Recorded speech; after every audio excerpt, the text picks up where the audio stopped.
The crowd's roar was deafening. A tidal wave of cheers crashing against the stage where Senator Richard Hayes stood, his smile as polished as his suit. Ethan Hayes, hidden in the shadows of the rally, felt his heart pound like a war drum, each beat screaming a truth his father had buried for years. At 32, he was done being the secret his family kept, the gay son erased from their perfect political narrative.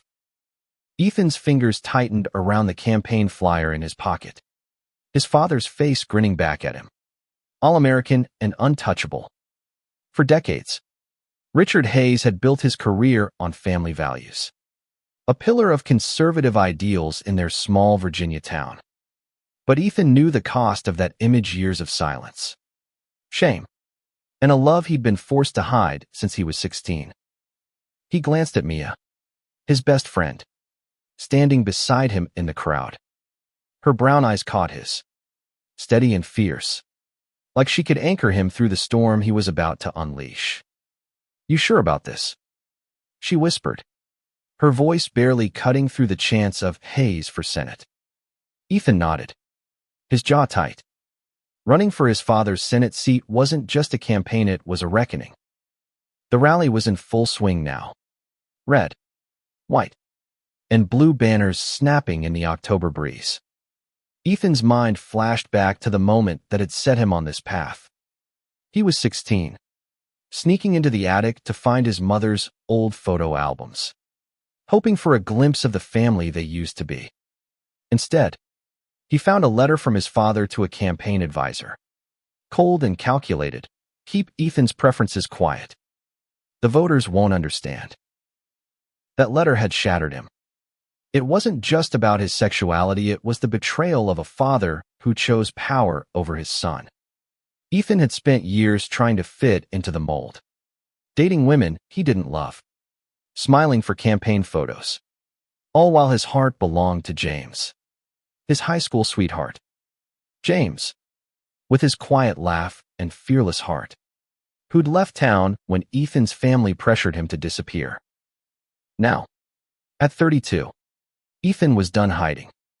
He'd announced his candidacy last month, a long shot against his father's political machine.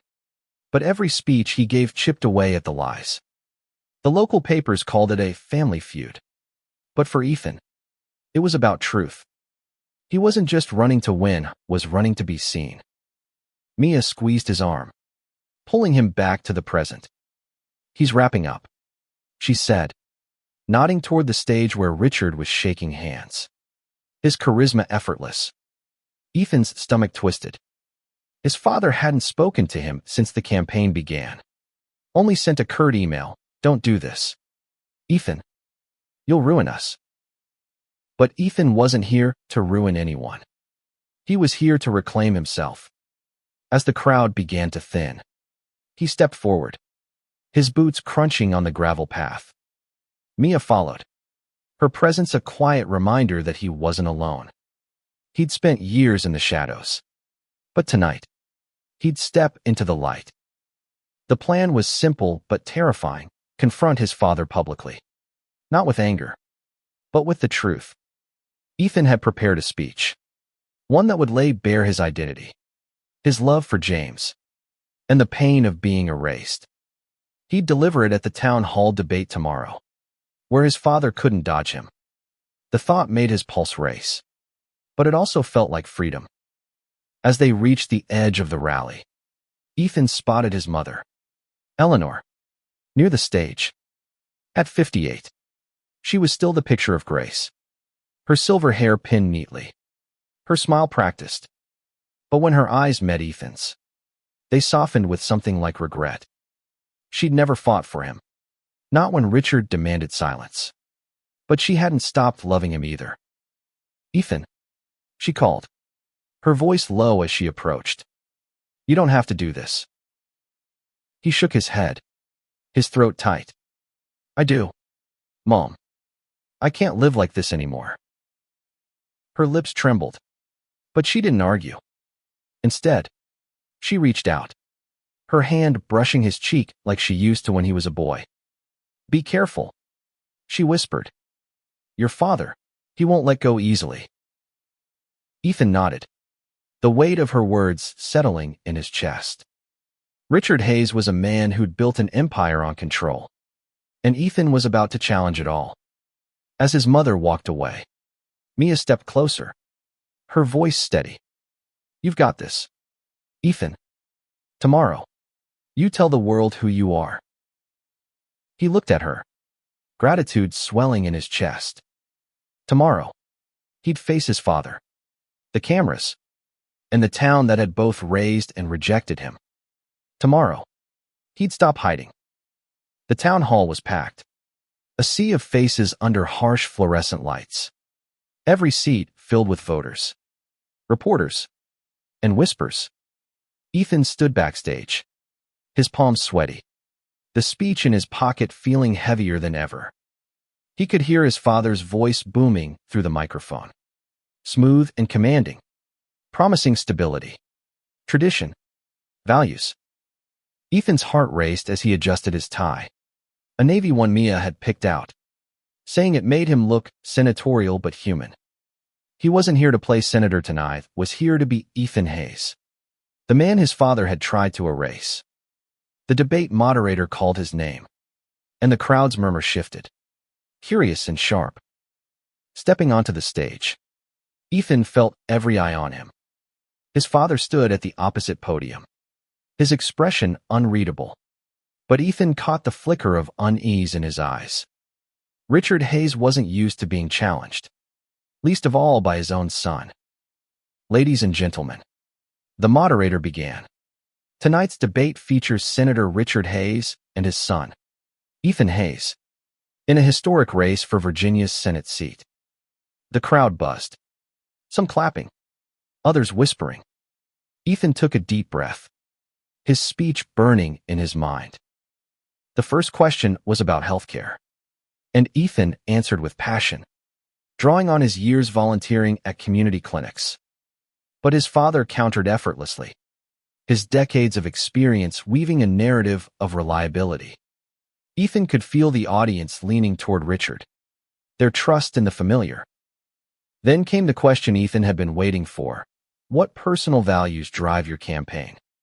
His father went first, speaking of faith, family, and hard work, the crowd nodding along. When it was Ethan's turn, he stepped closer to the microphone, his voice steady but raw. My values come from truth, he said, his eyes locking on his father's. For years, I was told to hide who I am. I'm gay, and my family father asked me to keep that secret to protect his career. The room went silent, a collective intake of breath. Richard's face paled, his hands gripping the podium. Ethan pressed on, his voice cracking but resolute. I loved someone once, a man named James.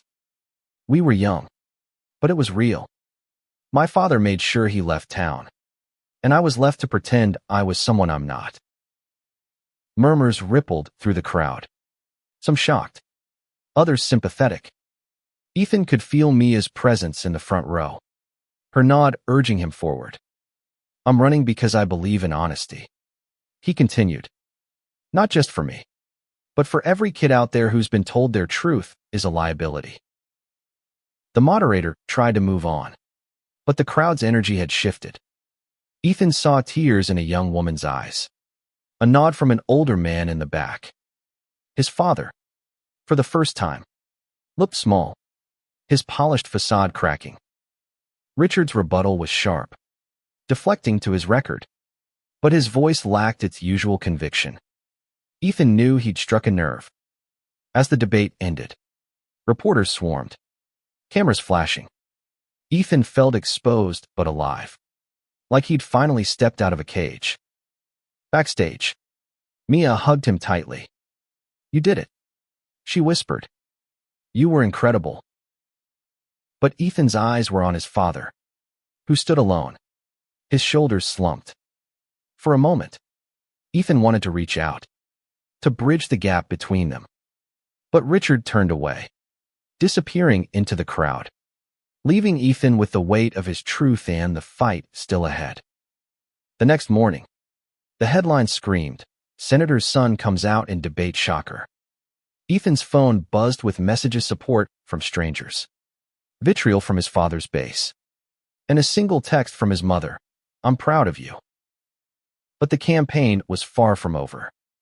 Richard's team was already spinning the story, painting Ethan as a traitor to family values. Ethan knew the road ahead would be brutal, but for the first time, he felt free. He wasn't just fighting for a seat, he was fighting for his life.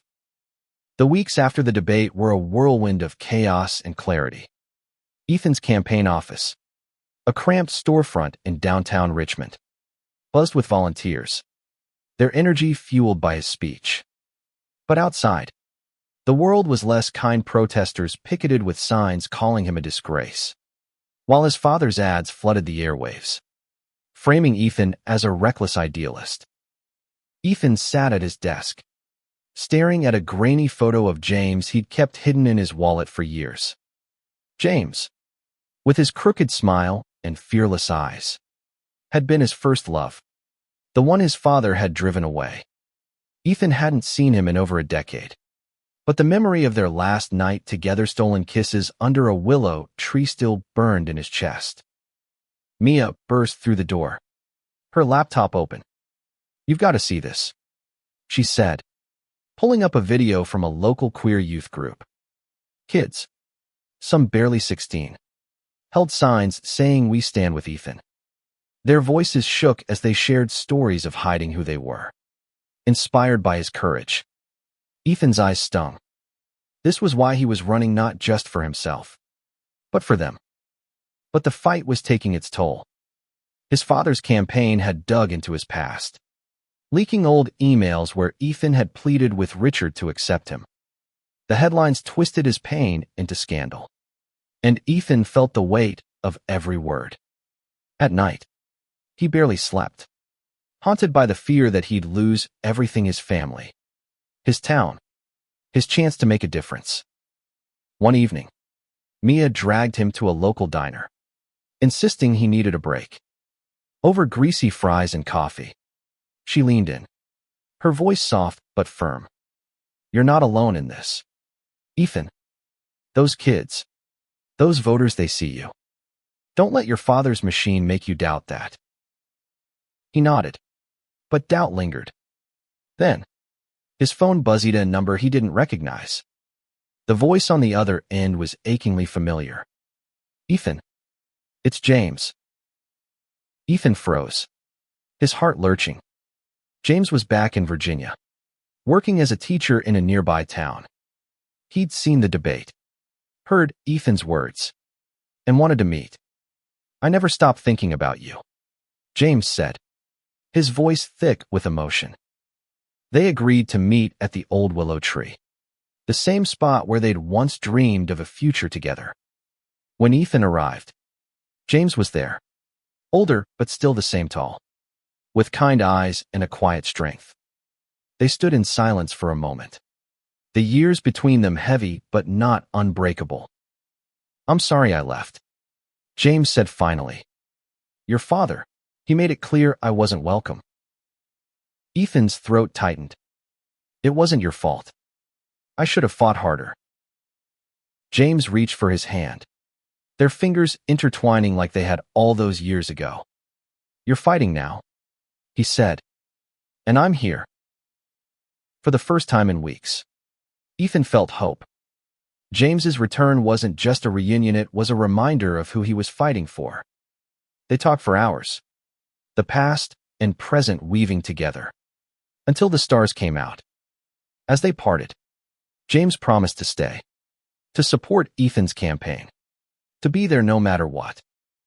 The next day, Ethan walked into his campaign office with new fire. He wasn't just a candidate, he was a voice for everyone who'd been silenced. But as he prepared for the next rally, a letter arrived, unmarked but unmistakably from his father's team. Inside was a single line: "Drop out, or we'll destroy you." Ethan's hands shook as he showed it to Mia. She cursed, her eyes blazing. "They're scared," she said. "You're getting through." He knew she was right, but the threat lingered like a shadow. His father wasn't just fighting for a seat, it was fighting to keep control. And Ethan was about to find out how far he'd go. The threat hung over Ethan like a storm cloud. But he refused to back down. His campaign gained traction, fueled by grassroots support and viral clips of his debate speech. Social media buzzed with Ethan for truth, and small donations poured in from across the country. But every step forward came with a cost. His father's campaign was relentless, digging up old rumors, twisting his words, painting him as a radical. Ethan leaned on James and Mia, their presence grounding him. James joined the campaign, speaking at rallies about his own journey as a gay man in a conservative town. His quiet courage drew crowds, and Ethan felt a spark of the love they'd lost reigniting. But the pressure was mounting. Reporters hounded him, asking if he was using his identity for votes. Protesters grew bolder, shouting slurs outside his office. One night, Ethan found his mother waiting outside his apartment. Eleanor looked fragile, her eyes red from crying. "Your father's losing ground," she said. "He's desperate. Ethan. He's planning something." Ethan's stomach dropped. "What do you mean?" She hesitated, then handed him a USB drive. "Recordings," she whispered, "from his campaign meetings." I couldn't stay silent anymore. Ethan played the files that night, his heart pounding.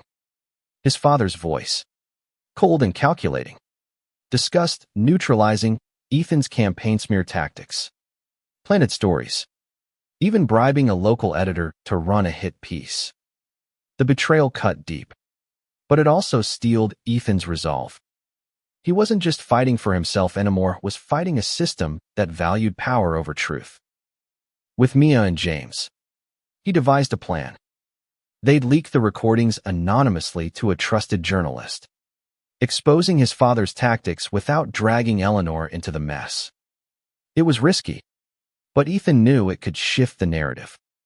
The journalist, a young woman named Sarah, met them in a quiet coffee shop, her eyes wide as she listened to the files.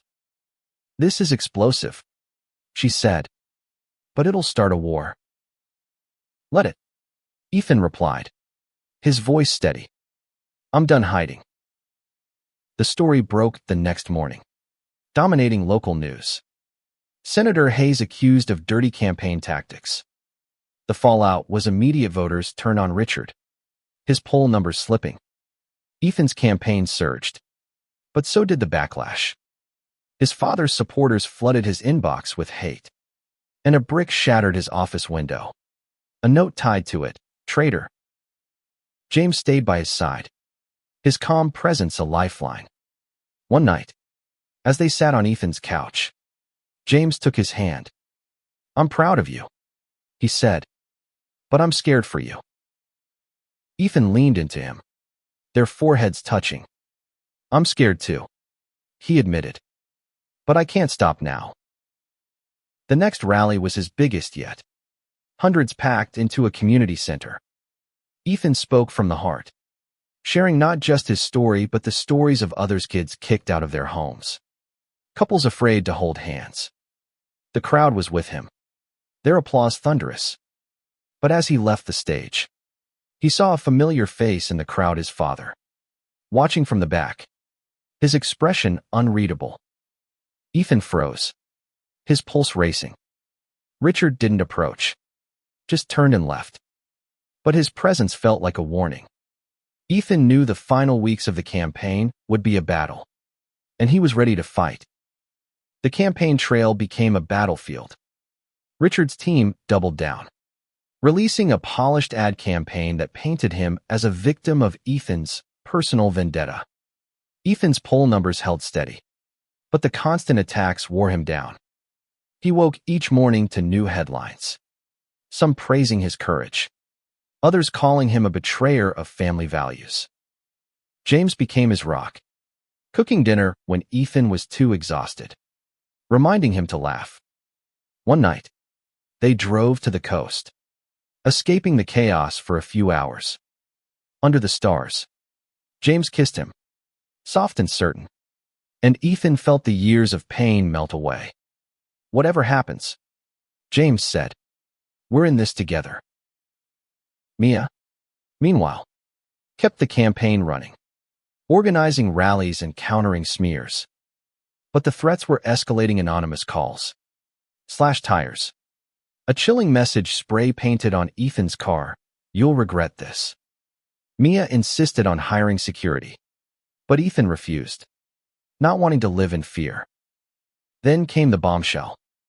A conservative blog posted a photo of Ethan and James from high school, stolen from Ethan's old diary, with a vicious caption, Senator's son and scandalous affair. Ethan's heart sank. His father had gone too far, weaponizing his most private memories. He called his mother, his voice shaking. Did you know about this? Eleanor's silence was answer enough. I didn't stop him, she admitted, her voice breaking. I'm so sorry, Ethan. The betrayal stung, but Ethan channeled it into his campaign. At the next town hall, he held up the photo, his hand steady. This is me, he said to the crowd. This is who I loved, who I still love. My father wants you to see shame here. I see courage. The room erupted in applause. But Ethan knew the fight was far from over. His father was planning a final debate, a chance to reclaim the narrative. Ethan prepared relentlessly, knowing every word would matter.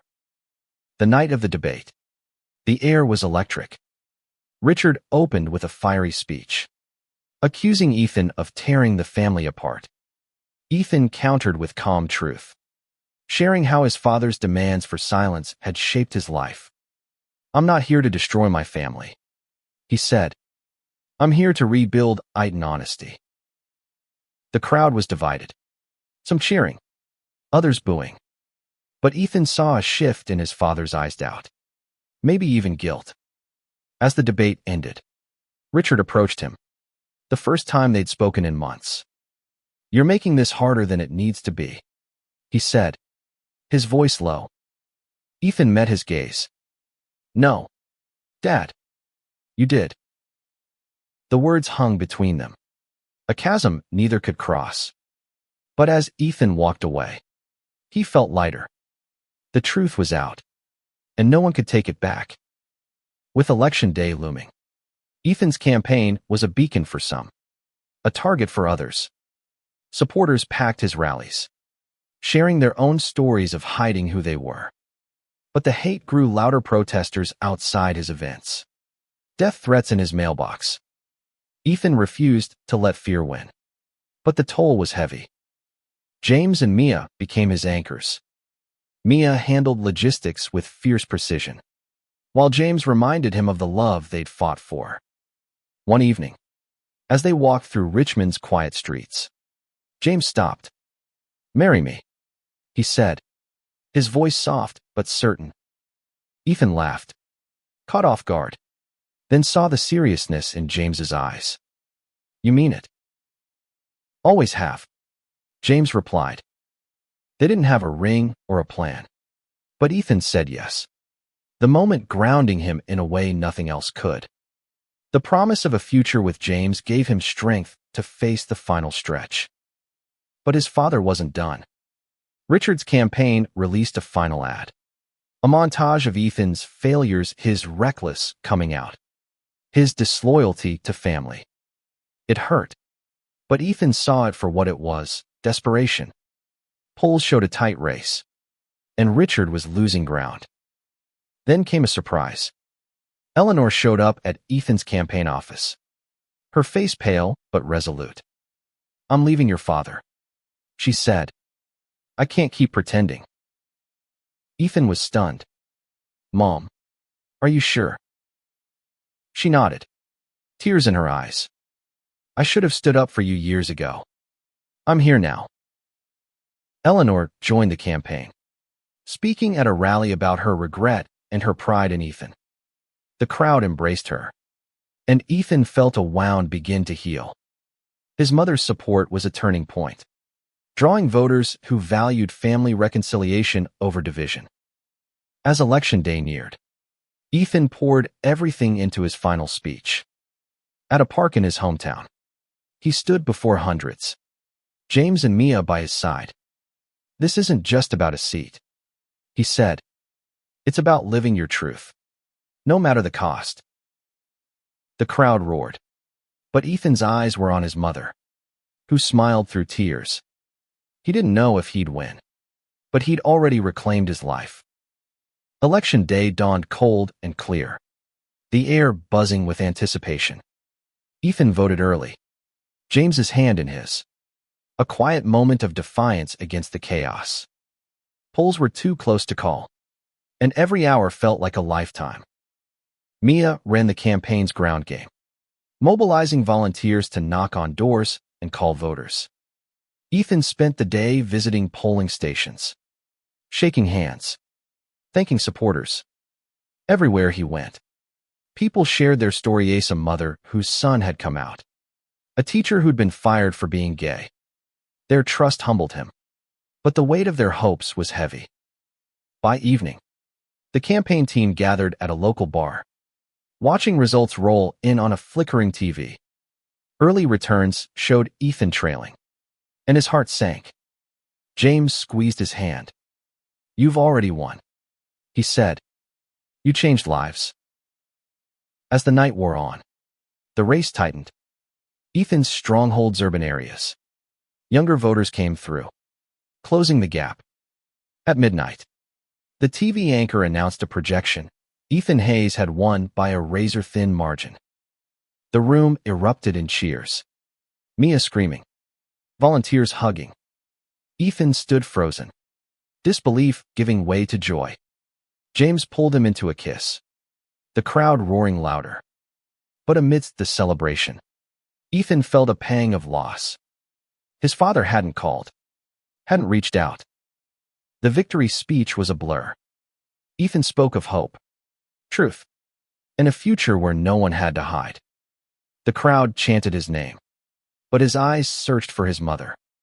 She was there, in the front, clapping with pride. Later, as the crowd thinned, Eleanor pulled him aside. "Your father watched the results at home," she said. "He didn't say much, but I saw it in his eyes. He knows he lost more than a seat." Ethan nodded, the words bittersweet. He'd won, but the cost was a family fractured.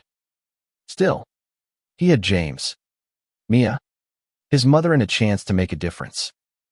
The weeks after the election were a whirlwind of transition.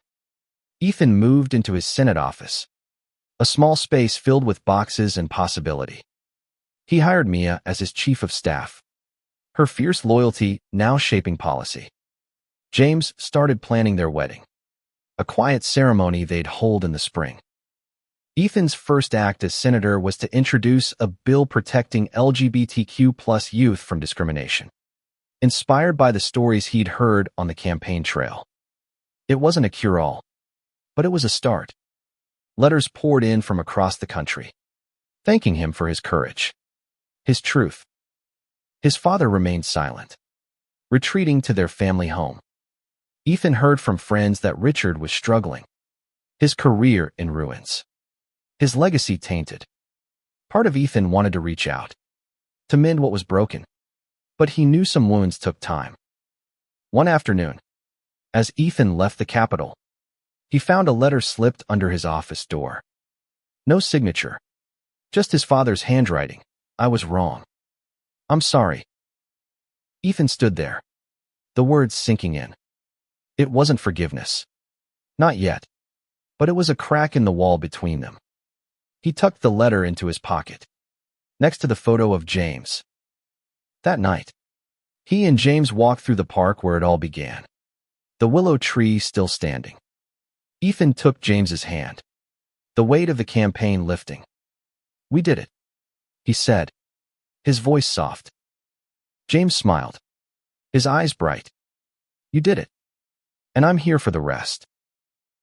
Ethan looked at the stars, Feeling the truth he'd fought for settle into his bones. He'd hidden for years. But now he was free to love, to lead, to live. The road ahead would be hard. But for the first time, he wasn't afraid.